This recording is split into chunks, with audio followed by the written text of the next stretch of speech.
Salom, Juli. Ayni paytida kelding. Ha, qor yoki yomg'ir yog'sa ham. Aha, Xuddi xat tashuvchidek. tushunarli. Yana avtobusda yura boshlaysanmi? Bilmasam, daraxtni kesib tashlashgandan keyin O'sha joyni tartibga keltirishibdi.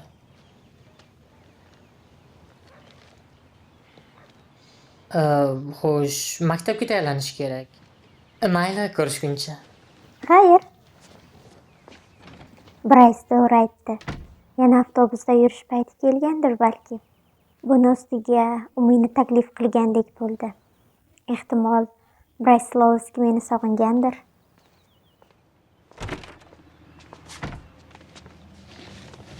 Juli, haliyam shu Ha, yerdamisan? xayolga cho'mibman. Bugun chiqindilarni olib ketishga maxsus mashina keladi. Bilaman, yordam beraymi? Yo'q, balki keyinroq tashlarman. Bu mening tuxumlarimmi? Ha, ularni tushirib yubordim.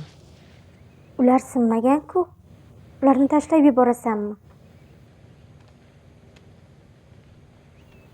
Nima, senga kerak emasmi? Bu meni fikrim emas. Dadamning aytishicha tavakkal qila olmaymiz. Nega endi? Ularda salmonella bo'lishi mumkin. Nima? Dadang zaharlanishdan qo'rqyaptimi? Juli, hovlingiz iflos joy. Hamma yoqda tovuqlarni axlatib yotibdi. Adashyapsan. Hovlini har kun tozalayman. Seni xafa qilishni istamagan edik. Ularni har kun tashlab yuborasanmi?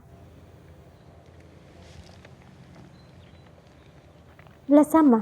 Shu bebahoyimiz xonimlar tuxumlar uchun pul to'lashadi. Rostdanmi? Ha, 12tasiga 60 sent berishadi. Buni bilmagandim. Qanday hadding sig'di? Afsusdaman. Aldama.